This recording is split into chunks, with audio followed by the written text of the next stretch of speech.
Hello, everyone. Welcome to this fourth episode of VChat, How Live Video Has Changed Mental Wellness Care. My name is Suzanne Nguyen. I'm the Director of Communications, Brand, and Communities at Agora, and I will be your host for this VChat episode. Hey, Agora is the leading real-time engagement voice, video, and live interactive streaming platform. So as some of you know, May was Mental Health Awareness Month. And we at Agora really wanted to bring this awareness and issue solutions to our viewers. So today, I have the honor of introducing you to our guest, Renee Daly, who is a Senior Clinical Product Manager of TalkSpace, and Melissa Barker, who is the CEO of Phoenix Project.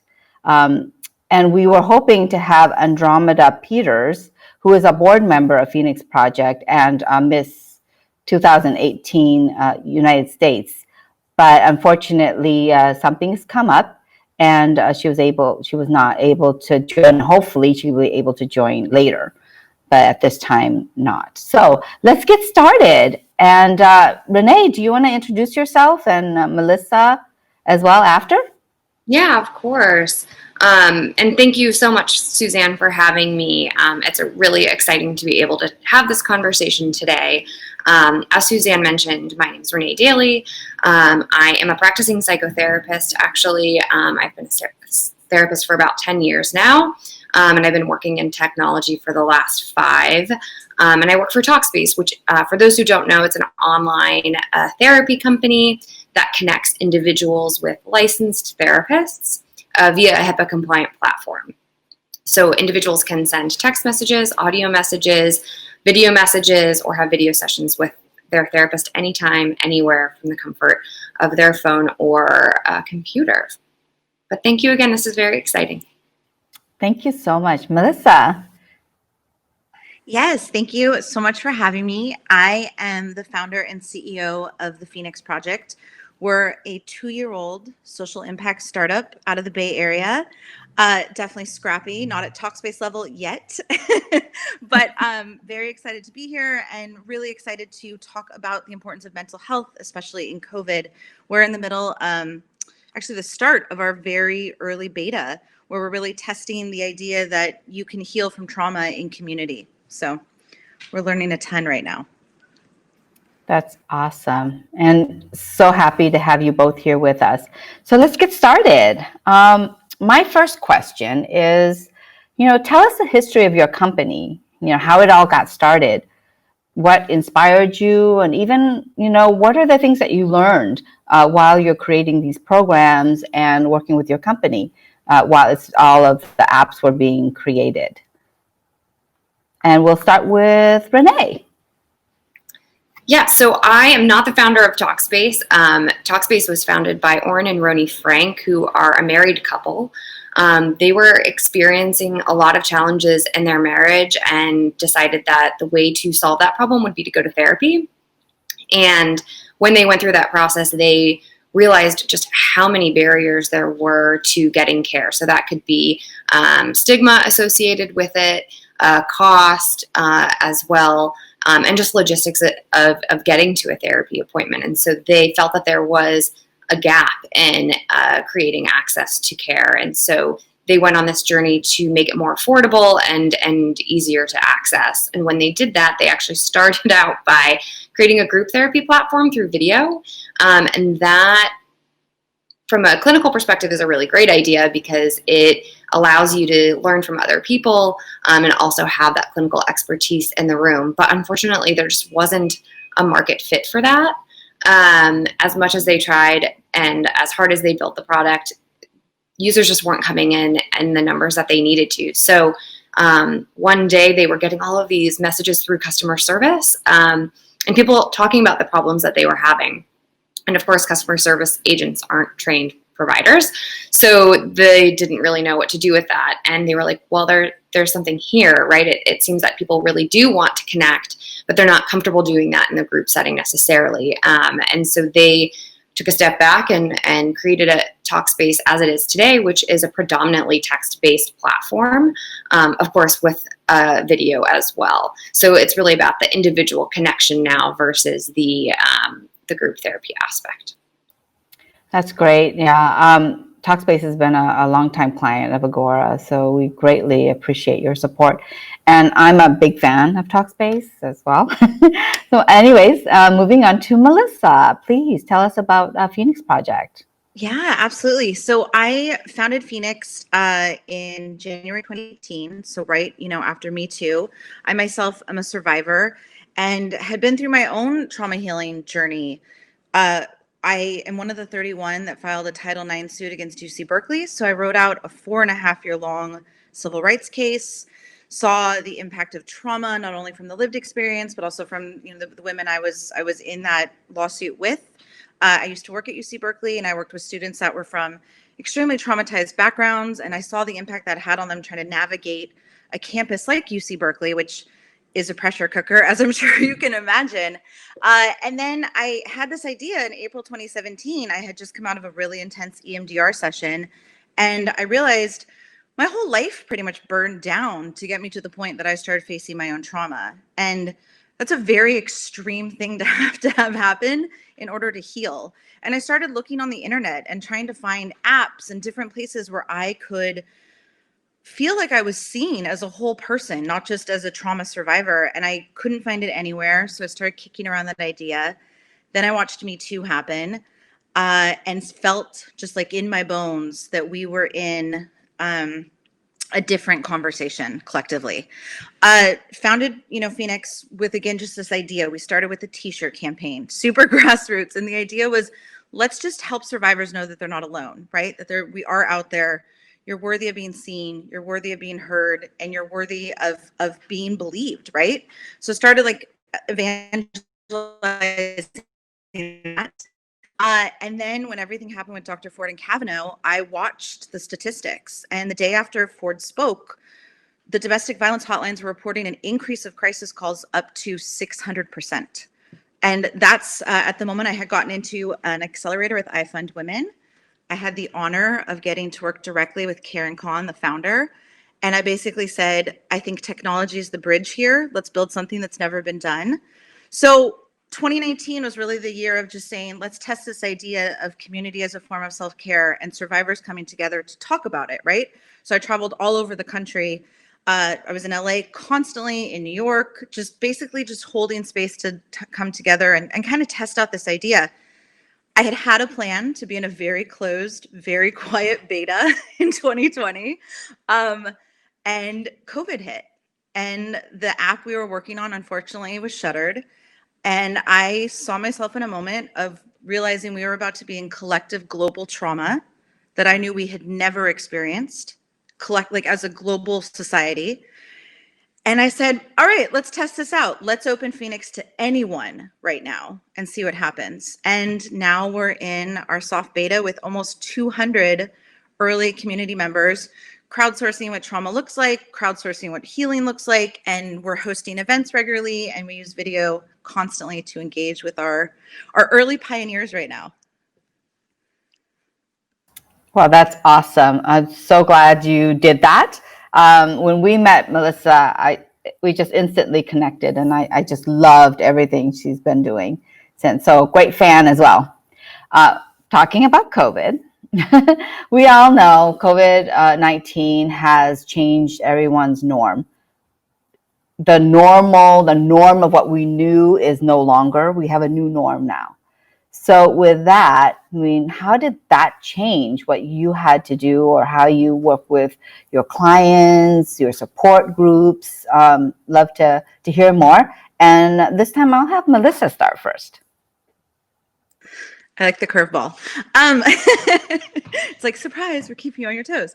I mean, 2020, we had it in the product roadmap. It was always in the vision that Phoenix would be eventually open to everybody, but we thought we would do that in very like niche communities. 2020 has had me throw a lot of what I thought I was going to do out the window and really be in experimentation mode. So we run regular events via video, and we basically consistently hold space for our members to come together and have access to different healing modalities. So everything from yoga to breath work to energy work, to we have an ambassador that's doing radical lineage, which is like incredible radical therapy, which is all about like reclaiming your body and being back in your body. And we have one event every Wednesday that we call Wellness Wednesday. Again, just middle of COVID, like start of COVID, we're like, well, let's just call it Wellness Wednesday. That seems to work. And we have members that come from all over the world. I'm still totally humbled and amazed that they show up no matter what time it is, where they are. And we do everything from talk in a group. We just hold space and share what's going on, how we're feeling in that week, in that moment, to highlighting guest speakers.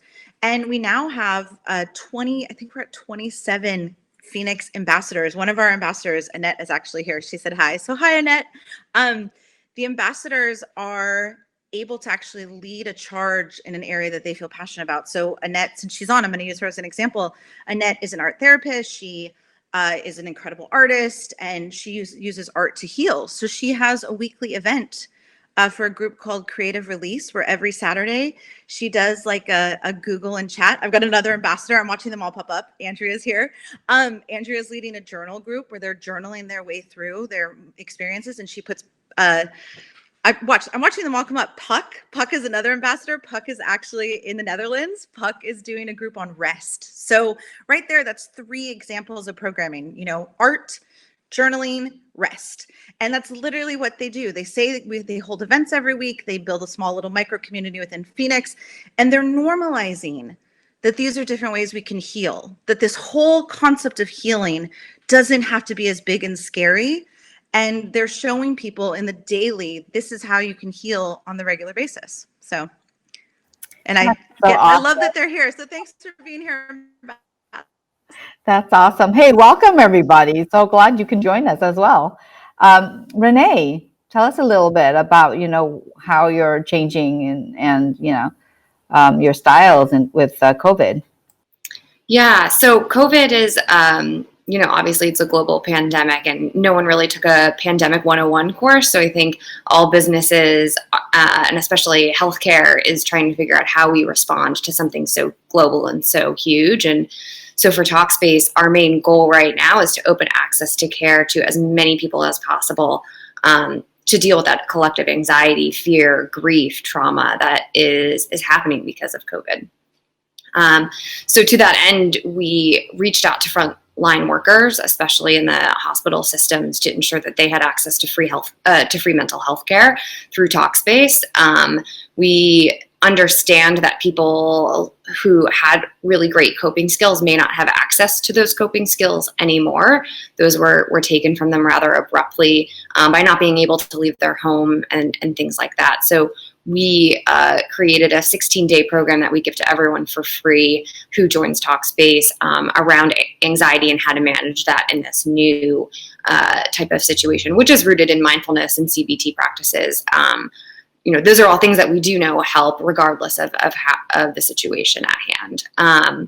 So, and then in addition to that, we have free-led support groups that are really community-driven, so people can support one another, and therapists can provide topics to the group to process and help one another.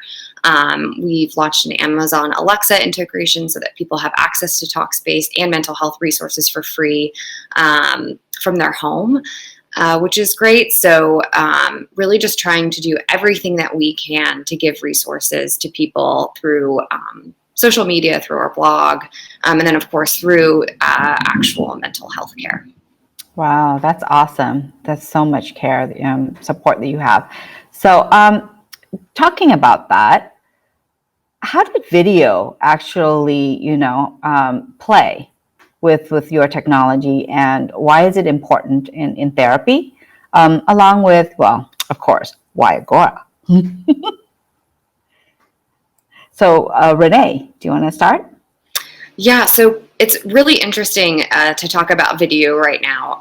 With social distancing, obviously, we have a lot less interaction face-to-face with people. And at TalkSpace, we've seen a 250% increase in video sessions. So I think that really speaks to how important that face-to-face interaction is for people right now. If you can't get that in person, you want to have that at least through video. And especially with a mental health provider where you can see their face and see how they're expressing to you, read body language and things like that. So, and then clinically speaking, we know through research that video sessions are just as helpful to individuals. They get just as good of outcomes as they do in person. So, video and face-to-face are the same, essentially. So you're not losing any standard of care by using video, which I think is really wonderful. Also, I think a lot of people, prior to COVID, they didn't think twice about going to someone's office, and now people are. And so both providers and clients are now far more willing to do video therapy than I've ever seen. And I don't think that we'll go back from that. I think video is here to stay because it's nice not to commute to an office if you don't have to and get the care that you need. And as a provider, it's great to see where people are living and what that situation is so that I get more context regarding what they're experiencing. So those things are really good and helpful during this time. And then Agora, TalkSpace has been with Agora for a very long time. And the reason why we went with Agora was because, first and foremost, it has to be HIPAA compliant. Confidentiality and security are the most important thing in mental health care. So Agora stood out just because of that. But also, we really wanted to create a unique custom experience to our users where, the therapist was at the forefront of that. And Agora allowed us to do a lot of customization that other platforms just didn't even have. They just had one out-of-the-box solution you had to use. And then, of course, quality, right? You want a really good picture. You don't want the call to drop and things like that. So Agora has been a really wonderful partner to us, and we look forward to our continued partnership. Definitely. Love Talkspace. Big fan. So I hope that as well, and I know it will be. Melissa, why did you choose to work with Agora? And also, how is video helping you with your support group? Yeah, so I want to front load and say we love Team Agora. They are part of our North Star. It's where we're headed. I have the privilege and honor to get to work with Magic, Frank, Reggie, Suzanne, your team on the regular. And Agora feels like family. Agora feels like a safe place that I can actually take this vision of Phoenix. And we know where we're headed. We have a vision. We know where we want to go. Agora is right there by our side. And to see them with us so early on, like they've won my loyalty full stop. So Team Agora all the way. We are on track to build the standalone Phoenix with them. But as far as video, we do everything from Instagram Live to like the video, gatherings, right? And so it was a pain point we had to solve for immediately. It was like, okay, we're about to like step into global shared trauma and talk about healing. How do we do that? Okay, let's use video. We have one of our ambassadors actually is in Canada, and he does Instagram Lives twice a week with breath work, and it's incredible. From a trauma survivor standpoint, video is wonderful because, especially like when we do it in kind of these like group settings, you don't have to show yourself if you don't want to. And that's actually really, really important. In the room, you just need to hear the conversations that are happening, and you need to know you're not alone, but you're not ready to show yourself or you're not ready to speak. But some incredible things that I'm like honored to get to watch are our members that have been coming to Wellness Wednesday on a regular basis. And I watch them find the courage to use their voice. We had a member last Wednesday that shared that she had social anxiety. And she had been in every single Wellness Wednesday, every single one of them. And she's a global member, so her time zone was not aligning with California at all, but she was showing up to every single one of them.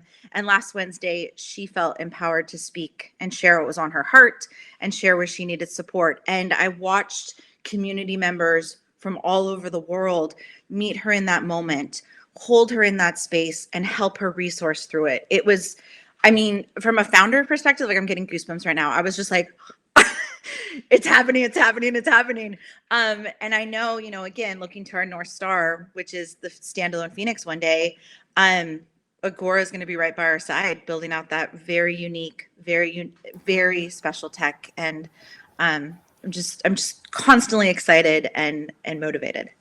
Wow, thank you so much. And I mean, your story, and I'm getting goosebumps, and it's like almost bringing tears to my eyes, and we're on live. So that's awesome.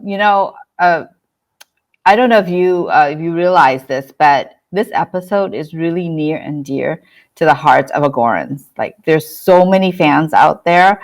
The Agora team just was so excited about having this episode, and because we do recognize the rise of violence during this pandemic time, right? And the domestic violence, the racial trauma, the systemic trauma, depression, anxiety, even loneliness. All of these have increased tremendously since the pandemic. And so, I just want to let the viewers know what kind of programs you have out there to support all these, mental wellness issues. And if people need help, where can they go? How can they contact you? And I'll go with Melissa.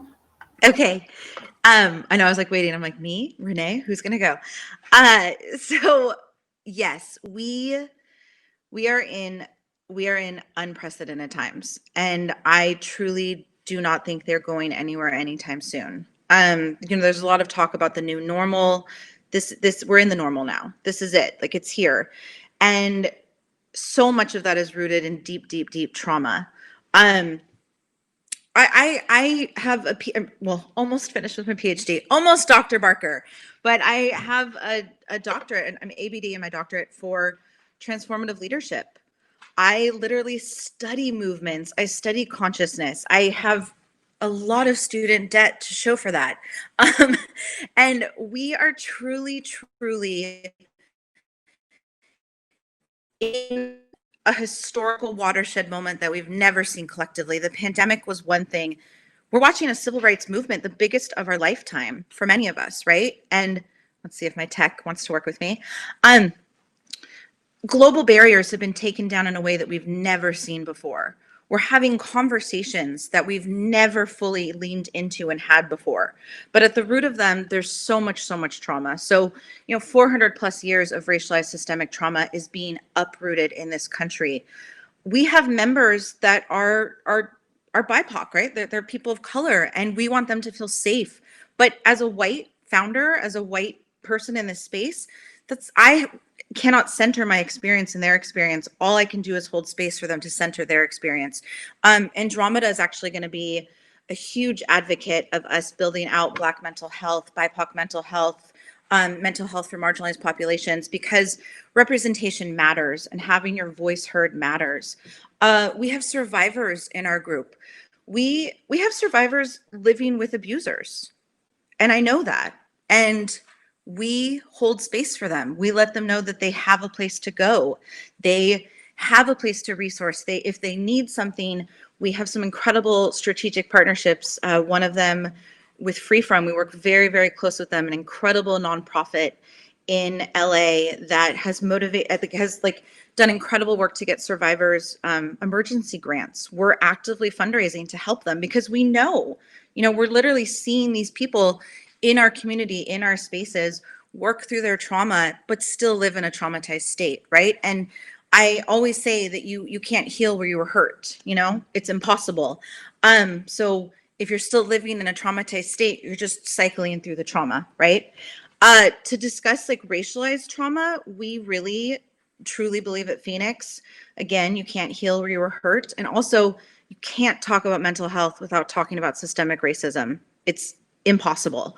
And if you're not willing to have that conversation, you shouldn't be in the wellness or mental health space, because it's like trauma 101, right? So we implemented a teach-in, and we have a monthly lesson that rolls out to help allies learn more and also show up as a better ally. But it's not a one-size-fits-all solution. We have a heavy resource list of anti-racist educators that are doing this work and deserve to be paid for this work. So we're basically just saying, hey, this isn't the one, the one fits all solution, but here's a resource list. Here's how you can learn more, but let's stay in conversation. Let's not go silent here. Let's not internalize the massive amounts of trauma we're swimming in on the regular basis.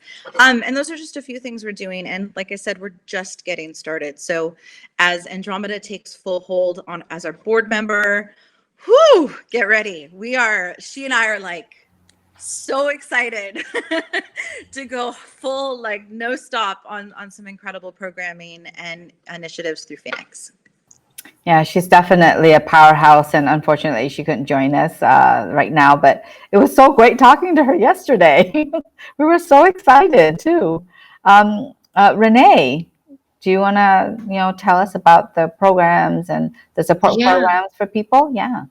Yeah, so, and Melissa touched on this, and I think it's really important. It's really about representation and being able to feel safe in any space that you go to. And so in healthcare and in mental health, I think that is often coming through in terms of the type of provider that you feel comfortable being with, right? And it's not up to anyone to tell you who you can be comfortable with. So at TalkSpace, we really work very hard to have a diverse network so that when you come in, if you need a specific specialty, or you want someone who's LGBTQ, or who is Black, or BIPOC, all of those things, we really want to make sure that we give you that safe space and that person that you're going to feel the most comfortable with. So that's always been a part of our mission. We have, our business has grown quite a lot. And so part of our ongoing efforts is to continue to bring on providers that bring the diversity that represents the communities we all live in. And so that is, I think, first and foremost, making sure that that space is safe, especially when you're talking about something as personal as mental health, where there is a lot of trauma that exists. So that's one thing. And then as a company, we really want to make sure that we're working with the organizations who are already doing this work. So we have partnered with a variety of mental health organizations, like Black Men Heal and Loveland Foundation, to give their community highly discounted and free services. So that way it allows them to all heal together in the way that they see fit. And we're not leading that because that's not what the work that we've always been doing. So we want to make sure that it's the work that they get to continue that work, and we'll support them in any way that we can. And again, similar to what we did with COVID, offering free therapist-led support groups that anyone can join, but especially for people of color, and led by people of color. And then we're doing a lot of educational efforts within our network as well to ensure that therapists have the education that they need with diversity and cultural competencies. And of course, donating to all of these wonderful organizations doing the work that needs to be done right now. So many things to come too as we go through the civil rights movement. And trying to remember that this is about the whole person, right? So mental health care is only one part of that. And we need to be there for people on all fronts. And so excited to see where that work leads us. Wow, that's awesome. Now I've got one last question, and that's more for people who are interested in, a startup program or wants to come up with a program to do this, right? To support, mental wellness, and they want to partner with you, or they're looking to create their own program. What are your tips for them? And I'll start with Renee this time again. Yeah, so if you go to TalkSpace's website, you'll see a variety of different programs that we have out of the box. So if you're an employer and you want to bring, Andromeda's here, yay. Hello. So, if you want to partner with TalkSpace, you absolutely can. We offer benefits to employers. If you need an EAP benefit, we also have an EAP program. We work with multiple health insurance partners, so you can check to see if you're eligible that way if you're looking for care as an individual. And then if none of those things speak to you, or that's not enough, you can always reach out to us directly. We curate content with people. We match them with providers that have expertises in the area that they're looking for, so that they get the educational content that they need. Really, the possibilities are endless. Like I said, our goal is to really deliver care to as many people as we can, especially right now. So we're here for anybody at any time. So just don't hesitate to reach out. And I think, on the other side of that, if you're looking to do something, it's really important to bring experts into the room and diverse people into the room to make sure that the entire community can be served. So those things matter a lot. And I think that, that's a large part of the conversation we're having today, and certainly hasn't been a big enough conversation to date. So I hope that, if anyone goes to embark on anything new, they really take that seriously moving forward. That's awesome. And, in Agora, I'm very lucky. I feel, TalkSpace is one of our benefits. And so that's, it's awesome. I think all of our employees really love that benefit. So that's really awesome. And thank you. Welcome, Andromeda. How are you? Hi, thank you all so much. One of my many hats is still being a therapist, so duty called, and I had to, assist some of the great people who I get to work with. But I'm so happy to be here. Thank you all for having me. Yes, awesome. So we're on the question about, if someone wanted to get started, where would they, where would they go, and what are your tips for them?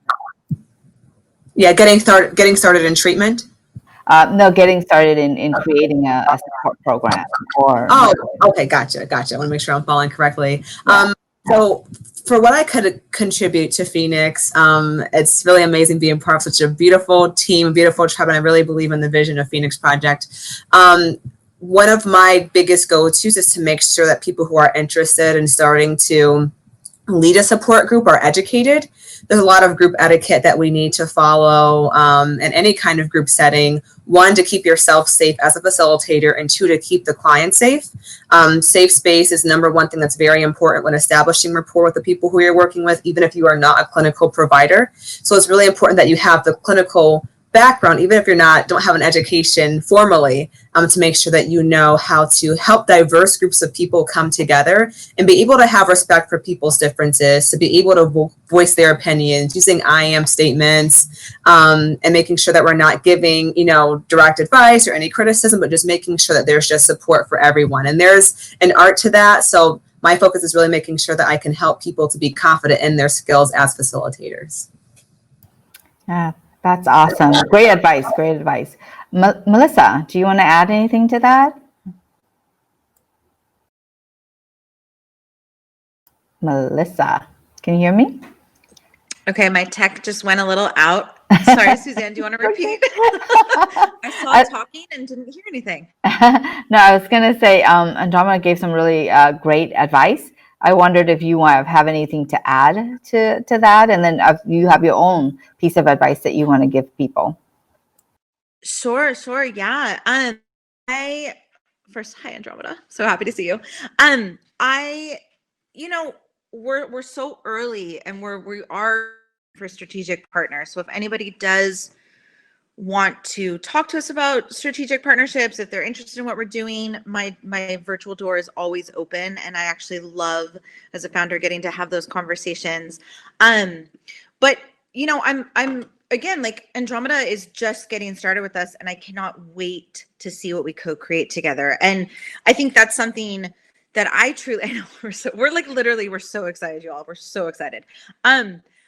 That's something, though, like, that's a value of Phoenix. We value diversity of voice, we value equity of voice, and we value diversity of experience. And so, and I don't hierarchical way, like, everybody that comes in and wants to be part of Phoenix, if they're leading in Phoenix, we're leading together. I keep saying we're one spoke of the same wheel, right? And the wheel won't turn if one of the spokes isn't there.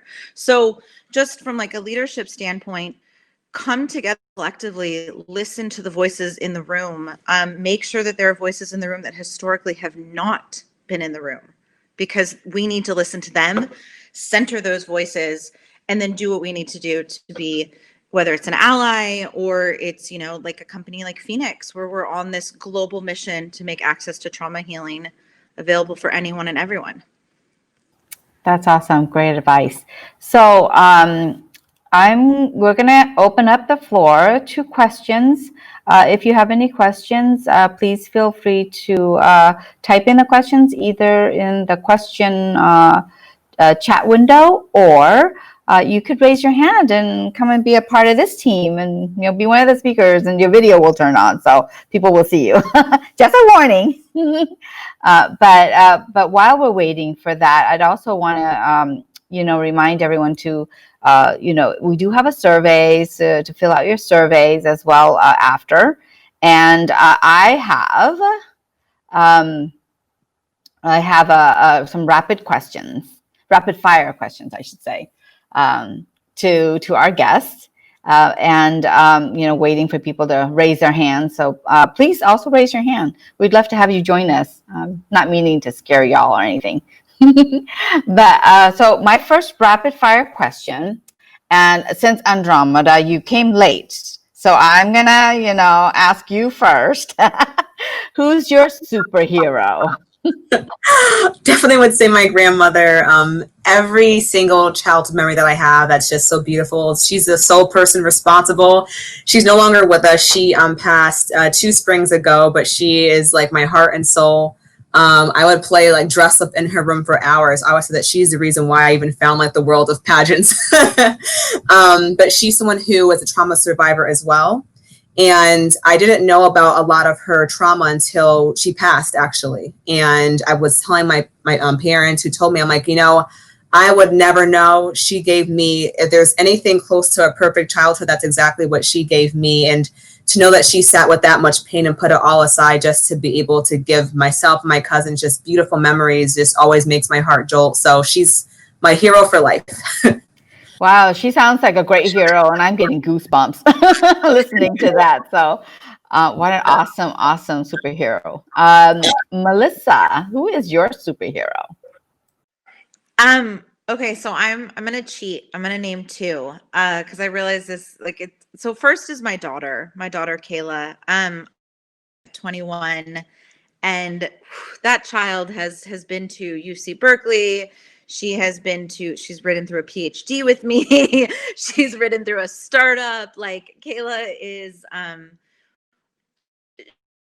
she's just this incredible human. And every day I look at her and I know, like, what I do on this planet, and I know no matter what, it's only like Kayla's going to carry that legacy through, because she is just so wise beyond her years, and such a motivating factor for me in so many ways. I'm getting like emotional.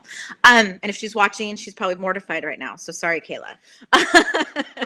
And then also I want to name, we have a brave almost 200 pioneering community members in Phoenix. Like, they are the community of Phoenix is the heartbeat of what we're doing. It's what we keep coming back to.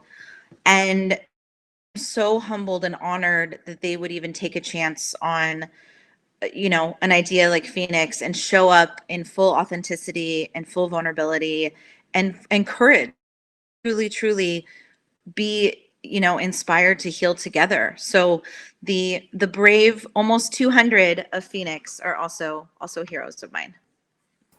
Great heroes. Also, great heroes.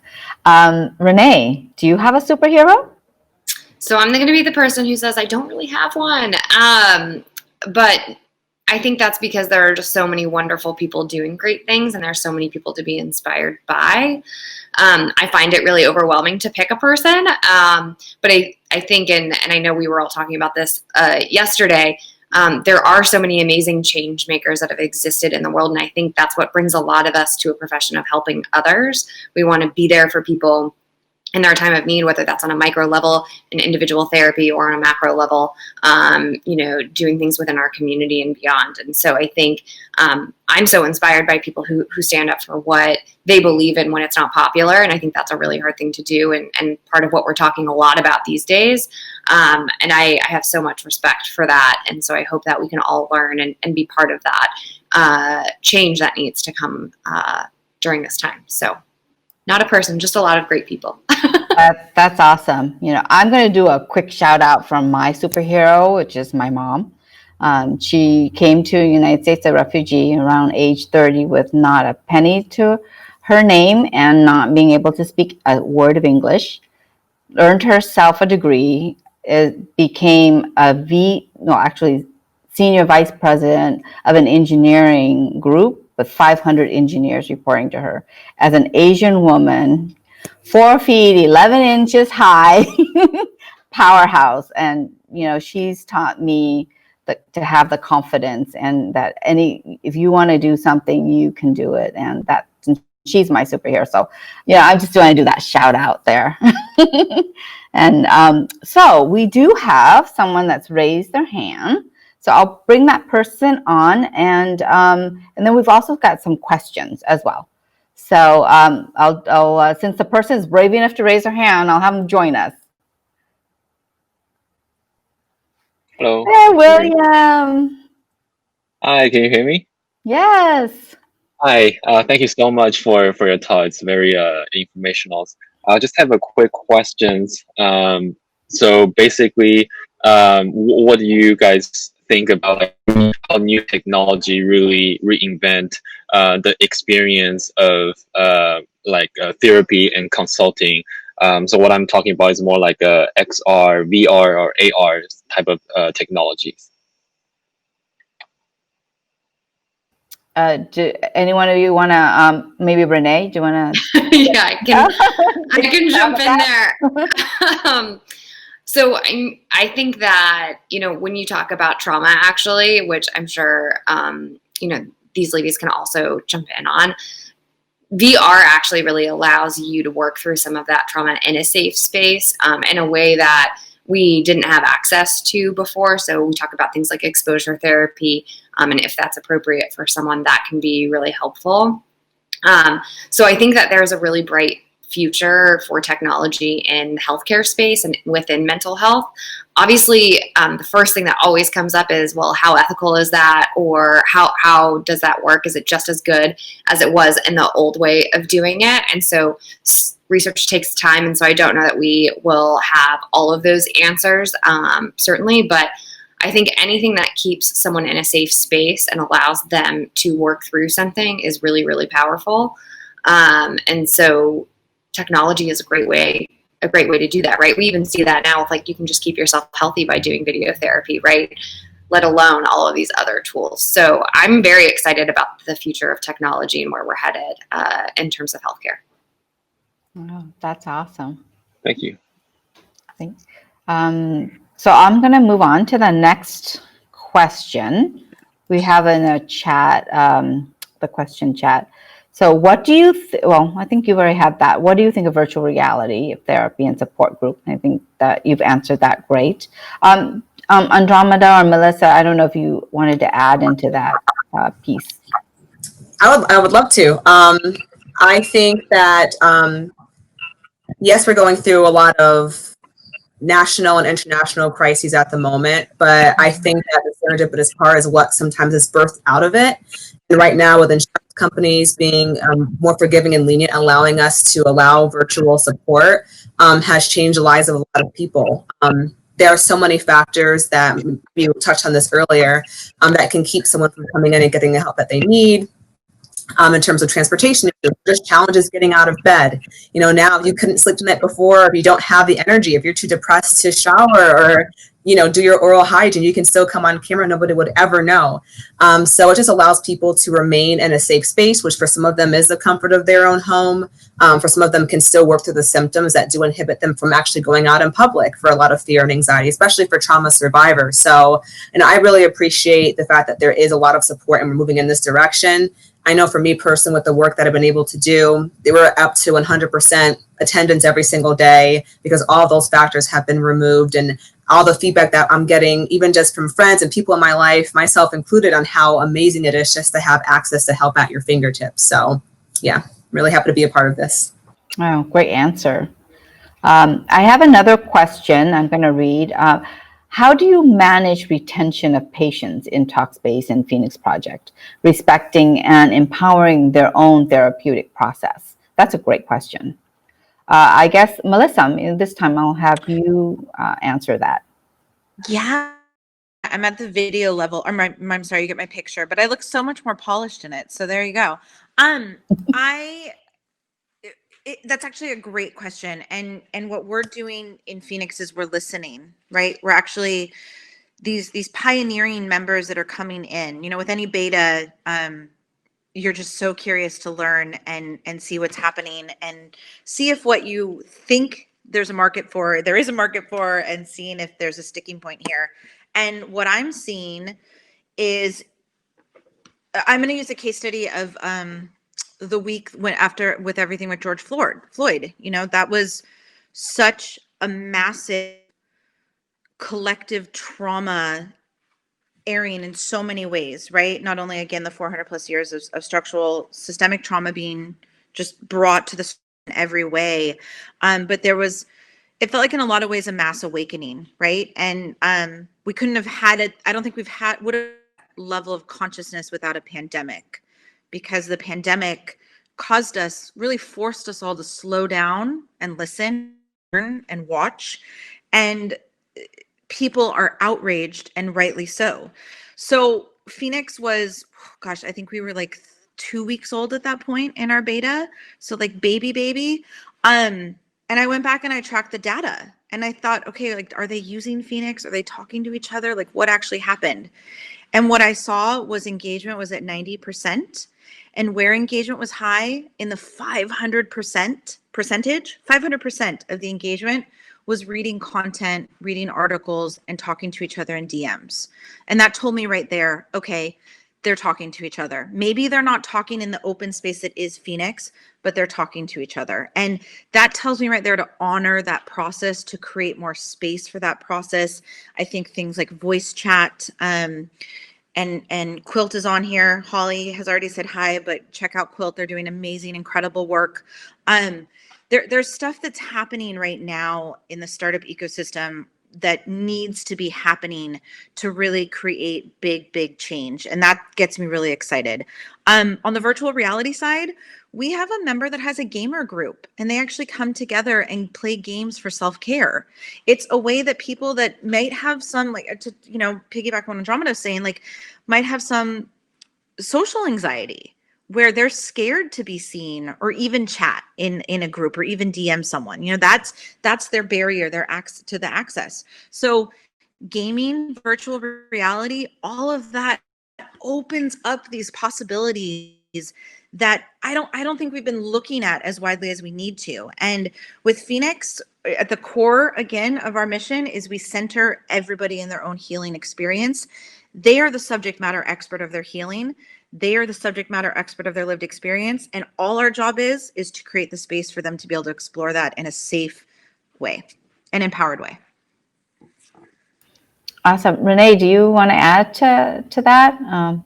Yeah, so retention is every startup's North Star at the end of the day. It's like you want to bring them in and then you don't want them to go anywhere. And so I guess similar to Melissa, we are tracking data to understand, at what point, what's the inflection point that people leave? Why do they leave? And we do that through a variety of different ways. And that includes user interviews, that includes tracking the data, that includes surveying users throughout different moments within their experience. We're in a unique space where we create a technology that connects you to a therapist, but the therapist, it's their work that they're doing with you, right? We're not doing that work. So we have to honor that our technology could be the reason why someone's dropping, but also it might not be the right fit for that specific person. And I talk about therapy like dating sometimes. It's like you have to kind of go through a few people before you find the right person. And so we make that really simple through TalkSpace. You can switch immediately to another provider that might fit your needs better. So that is one way that we try to tackle retention specifically within the mental health space. And we are continuing to focus more and more on additional tools that exist outside of the therapeutic relationship that people can engage in either in between the times that they're talking to their provider, or just because they need a little bit of extra help here and there and they maybe can't afford or don't want to talk to someone. So there's no amount of things that you could do that's going to save everybody, but you want to do them all because, mental health care and wellness is so important. That's great. Yeah, I think Andromeda wants to say something. Yes, Andromeda. Just another quick point to add. I'm hearing the same thing through Talkspace, and through Phoenix, I think we're touching on the topic that help doesn't have to look just one way, because we're not working with just one specific client with one specific diagnosis from one specific experience. We're working with us. We're complex human beings with complex emotions, complex symptoms. So, analyzing the data and structuring around people's needs allows you to just be more flexible. And like being flexible with the idea of this may have been my vision. However, this is what the need is. So I'm going to adjust accordingly. And that's really the beauty of what everyone's doing. That's great. Great advice. Last question we have is, how do family caregivers living apart from the loved ones using online mental health treatment form a connection with the loved ones, telemental health provider? We believe that family support can make a huge difference in people who with depression getting well. Do you want to, I guess, Andromeda, maybe you can see if you want to answer that question, and then I'll see if Renee wants to, or Melissa. Yeah, family support is very important when it's appropriate, when it's safe. I work with a lot of trauma survivors, and I know with Phoenix, it's geared towards people with PTSD. The sad reality, unfortunately, is that sometimes when it comes to family, we're also talking about that being the root of a lot of the trauma that we are helping people heal. So sometimes even defining like what family looks like. Sometimes family is like a tribe of friends who I've made, or like old college roommates. So just being flexible with that support and helping our clients to evaluate that this is a safe source or resource for them. But I think it's really important to bring them in if they are identified as that person, or people for them, to make sure that they have a team. Accountability is really important when it comes to healing and treatment. Sometimes the biggest thing that I hear from trauma survivors is this feeling of being isolated, this feeling of I'm doing all this work, but the rest of the people around me are not. So even if I'm making a lot of clinical strides, I feel even more disconnected from the people in my life. So bringing people all together, looking at treatment plan goals together, looking at different resources. A lot of people who I work with get to bring a lot of activities home to family. So giving a lot of them education. Mental health is such a broad umbrella. And I think that trauma is very specific.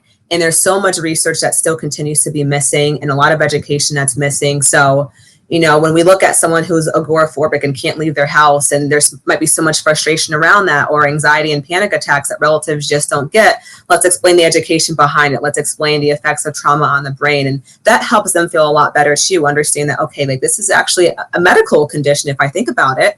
And my caregiver does need me in this space, or sometimes I need me just to give them space and allow them space to heal adequately. So the educational component is so important, and so is support. And technology allows us to be able to reach everyone right now, since we are so dispersed and pretty much on lockdown, depending on where we are in the world.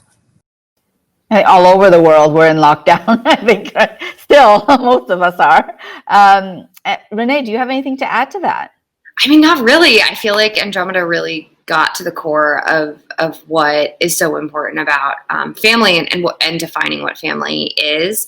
And I think the only other, I guess, like little thing I would add is, part of the work is also helping people advocate for themselves within their family and have those hard conversations. And so, if you can bring the family in and that's safe to do that, great. But also, how can we help and empower our clients to have that conversation with themselves about talking about their own needs? So many people don't have that within them. They're so used to taking care of other people, they can't take care of themselves, or they haven't thought to. And so, how can we give them the tools to do that? So, but otherwise, yeah, Andromeda got all of it. That's awesome. Melissa, anything else you want to add? No, I'm just like, you can't see my face right now because of course, tech is giving me all the issues. But I'm just like smiling ear to ear. Andromeda, woo! Cannot wait. Education. I cannot say it enough. Advocacy also, I, in some ways, like Phoenix started as my building for myself as like the end user, right? So like, it's been a really interesting founder experience. And I still have a very, very hard time explaining my PTSD to my family. They're loving, they're Italian and so loving. It's like loving with no boundaries in so many ways. But they don't understand what PTSD is. They don't live it. They don't know what it feels like if I go through periods of insomnia and what that does to my brain, and how I then show up to my work or to my parenting or to relationships, right? So I'm still noodling that. And that's why, again, you're literally getting to watch Phoenix strategy. Like, Andromeda's the smartest person in the room. She gets to tell me what that looks like. Like, let's build that together. Let's create that education together. Let's listen to our early community members and say, if you brought your family into the conversation, what do you need that to look like? What do you need that to feel like? How can we give you the tools to advocate for yourself? And as a trauma survivor, as someone that was on welfare through UC Berkeley, advocacy is huge. And sometimes it's as simple as a template. It's literally like, here's a script to say, and here's how to get through this system, right? Whether that's family, institutional, etc. And I really believe in Phoenix, we're gonna build the advocacy piece up even more, but education is at the core of that. So Andromeda, I cannot wait. We're just going to be so busy and having so much fun all the time. Right. So very well said. So that concludes actually all the questions, but I do want to remind everyone, we do have a survey. Please fill it out because we want to bring all these exciting, interesting episodes for everyone. And, our next VChat episode is going to have Jeff Cook. Do you know him? He's the CEO of Meet Me.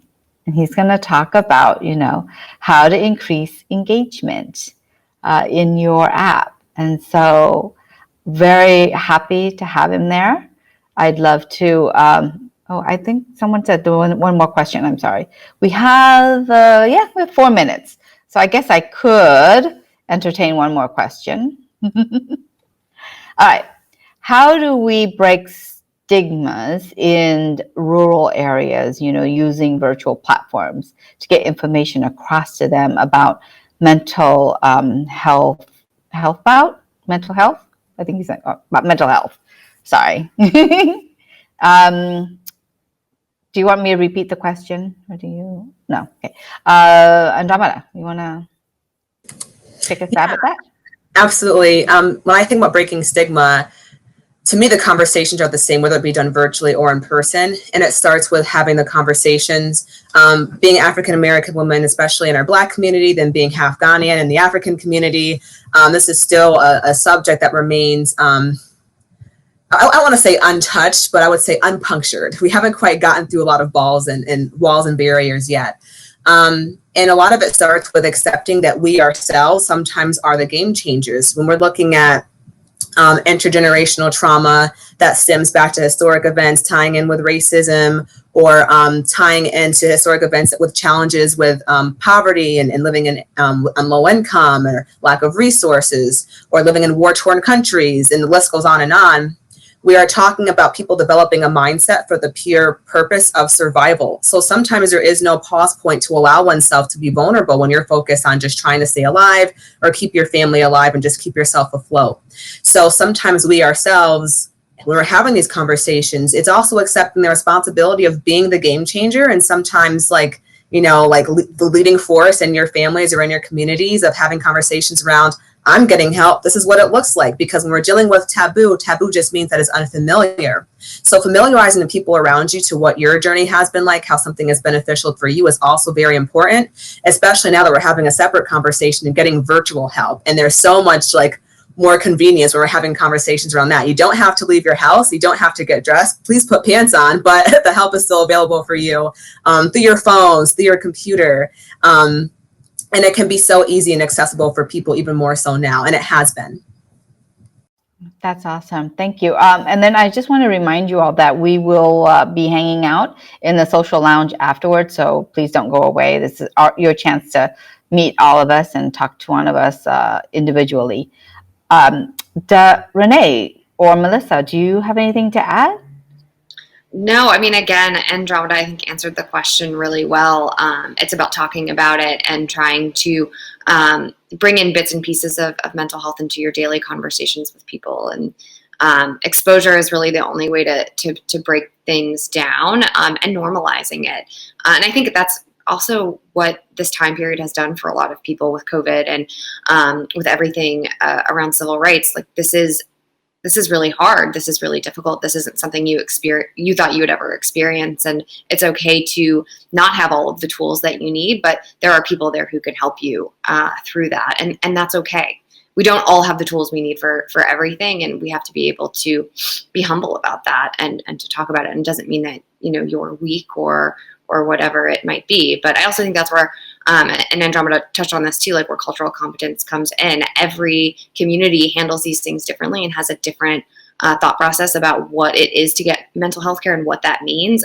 And that needs to be honored and understood as well. That's awesome. Yeah, Andromeda, you always answer the questions so well. And then, I really do want to thank Renee, Melissa, Andromeda. Thank you so much for being a guest on this VChat episode. And for those of you who want to hang out with us, save us a seat at the table. And we'll see you in a few minutes after we go backstage and chit chat a little, and then we'll join you. You all have a great day. And again, thank you so much for joining us. And don't forget the surveys and all the other VChat episodes coming up and our webinars. We're all out there for you guys. So have a great day. Bye, everybody.